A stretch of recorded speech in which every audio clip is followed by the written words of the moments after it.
Hello, मैं सुधाकर कुमार। सामाजिक एवं धार्मिक आंदोलन।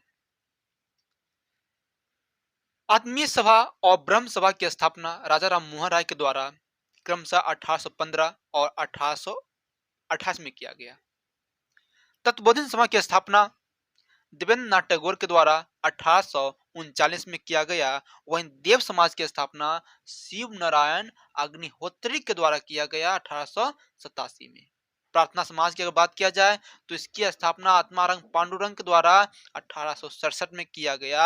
वहीं आर्य समाज की स्थापना दयाराम सरस्वती के द्वारा किया गया बंबई में, और लाहौर की मुख्यालय को बनाया गया, जिसकी स्थापना 1875 में किया गया। रामकृष्ण मिशन, जिसकी स्थापना 1897 में कोलकाता में किया गया स्वामी विवेकानंद के द्वारा। वहीं थियोसॉफिकल सोसाइटी की स्थापना 1875 में न्यूयॉर्क में मैडम ब्लावात्स्की और आलकॉट के द्वारा किया गया। थियोसॉफिकल सोसाइटी में, जिसकी मुख्यालय अडयार को बनाया गया 1882 में, और इसमें एनी बेसेंट 1889 में जुड़ी थी। सत्य शोधक समाज की स्थापना ज्योतिबा फुले के द्वारा 1873 में किया गया। वहीं सत्यार्थ प्रकाश की रचना दयाराम सरस्वती के द्वारा किया गया था। राजा राम मोहन राय को राजा की उपाधि अकबर द्वितीय के द्वारा मिला। राजा राम मोहन राय के विरोध में कौन पत्रिका छपती थी? तो समाचार चंद्रिका। व्यवहारिक वेदांत के प्रतिपादक स्वामी विवेकानंद थे। वहीं ज्ञान योग, कर्म योग और राजयोग की किताब किनकी है? स्वामी विवेकानंद का। और वेदों के पुनरुत्थान का श्रेय स्वामी दयानंद सरस्वती को जाता है। वहीं शुद्धि आंदोलन का समर्थक आर्य समाज के द्वारा किया गया था। और महाराष्ट्र से प्रार्थना समाज का प्रमुख संचालक कौन थे? तो एमजी रनाडे थे। लोक हितवादी के नाम से किन्हें जाना जाता था? गोपाल हरि देशमुख। हाँ, प्रार्थना समाज की जो स्थापना था आत्माराम पांडुरंग के द्वारा किया गया था, लेकिन महाराष्ट्र से संचालक कौन करते थे? तो एमजी रनाडे करते थे।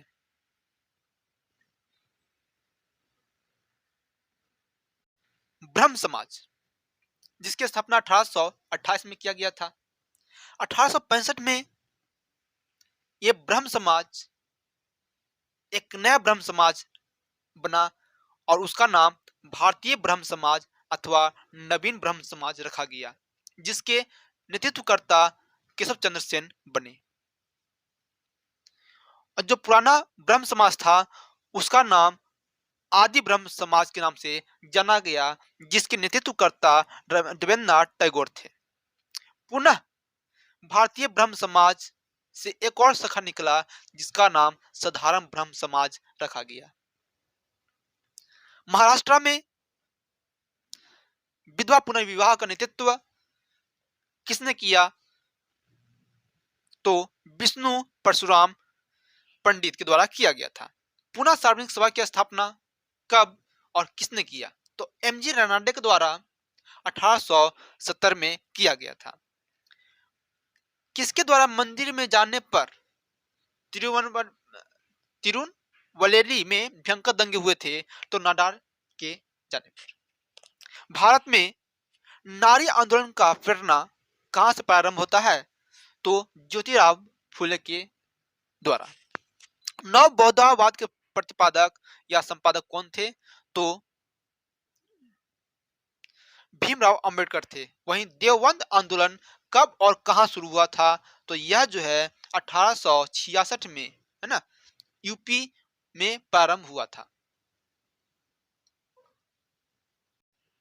विधवा कल्याण, तो विधवा पुनर्विवाह के लिए ईश्वर चंद्र विद्यासागर कानून बनाने का अनुरोध किए और 1856 में विधवा पुनर्विवाह कानून बना दिया गया।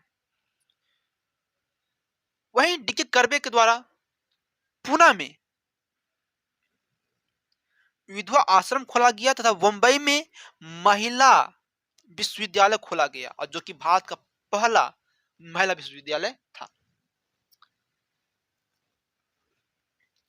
विधवा पुनर्विवाह के लिए वेलिसलिंगम के द्वारा भी अनुरोध किया गया और 1871 में राजमुंद्री सोशल रिफॉर्म बना दिया गया और इस पर यूपीपीसीएस में राजस्थान पीसीएस में 2021 में क्वेश्चन आया हुआ था।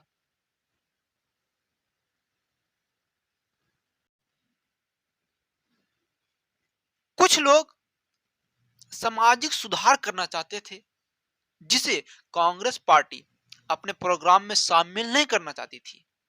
इस कारण से वे लोग एक नया गठन सम्मेलन बन किए, उसका नाम था राष्ट्रीय सामाजिक सम्मेलन का गठन किया और इस पर यूपीएससी में आया हुआ क्वेश्चन है। क्वेश्चन क्या था कि राष्ट्रीय सामाजिक सम्मेलन के गठन का प्रमुख कारण क्या था? सत्य कल्याण और लॉर्ड विलियम बेंटिंग द्वारा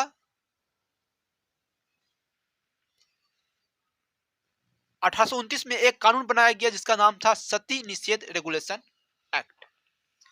राजहरप सिद्धांत डलहौजी द्वारा 1848 में लागू किया गया। वहीं जाति असमता कानून 1850 में लाया गया।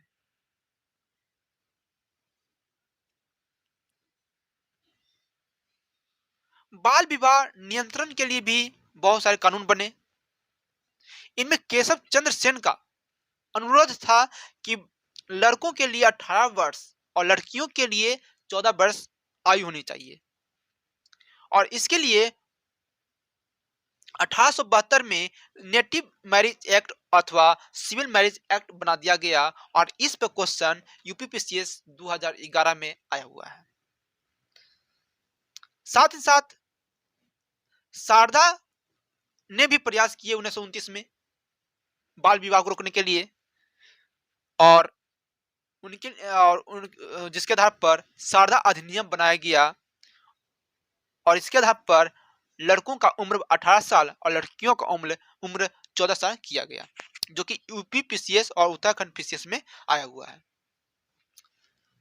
गोपाल कृष्ण गोखले के मन में भारत माता की सेवा का विचार आया और उन्होंने भारत सेवक मंडली की स्थापना कर दिया 1905 में। इनमें से बड़े बड़े नेता निकले, श्रीनिवास जी, देवधरनी जी, जोशी जी और हृदयनाथ कुंद्र जी निकले थे। साथ ही साथ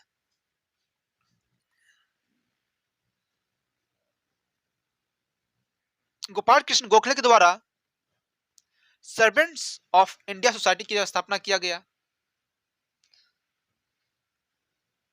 अब न्यायालयों में एक नया एक्ट आया था 1826 में जिसे जूरी एक्ट कहा गया। इस जूरी एक्ट में क्या प्रावधान था कि ईसाई जो जज हैं वह हिंदू मुस्लिम के जनता के मामलों की सुनवाई कर सकता था, लेकिन हिंदू मुस्लिम जज ईसाई लोगों के मामलों की सुनवाई नहीं कर सकता था। इसके लिए घनघोर विरोध हुआ और उस विरोध में कौन किए थे? राजा राम मोहन राय। और यह क्वेश्चन यूपीपीसीएस 2017 में आया हुआ है। जय हिंद, जय भारत।